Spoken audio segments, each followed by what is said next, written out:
Yo mga kaloyal, may nakarating sa aming balita na mayroon daw nasunugan nung isang gabi.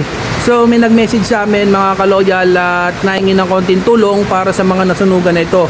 Kaya ito ngayon mga kaloyal, kahit umuulan, pupuntahan natin sila at tutugunan natin ang kanilang mga panawagan. Mga kaloyal, tara, let's go!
Mga kaloyal, andito ngayon tayo sa San Roque para silipin natin yung nasunog na bahay. Ay, kagandahang umaga ho. Kami ho ay papasyal din sa nasunugan. Titingnan ho namin Tama ka naman ako yung binablog mo ka, patay tayo naman. Ayan mga kaloyal, sisiliin natin yung nasunugan dito. Hindi pala kapatid. Ayan mga kaloyal, sisilipin natin. Nakausok-usok pa eh. Yan, ito yung nasunog mga kaloyal. Ito yung nasa Flying Bee sa likod. So ilang pamilya kaya ito? Hello po, magandang umaga po kapitan. Magandang tanghali na po. Ayan po. Kuya, ilang pamilya po itong nasunog dito? Sila po. 5 pamilya po. So ito, kita niyo naman mga kaloyal, grabe ang nangyari dito mga kaloyal. So papasyalan natin sila dito para magkatid tayo ng konting tulong.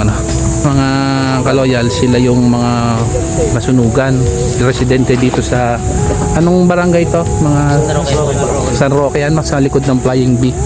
So kita niyo naman, so ito yun.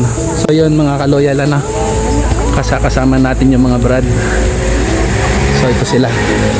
So sila yung mga pabutan natin ng konting tulong.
So yun mga kaloyal, hatid na natin sa kanila yung ating naibigay na tulong. So tara mga kaloyal, let's go.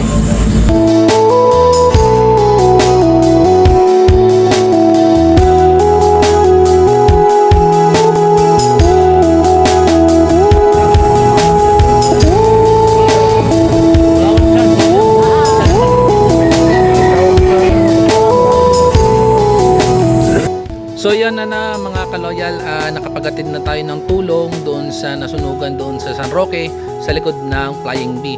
Napakasarap sa pakiramdam mga kaloyal yun, nakakatulong tayo sa kapwa nang wala tayong hinihinging kapalit, lalong lalo na yung mga nangangailangan talaga.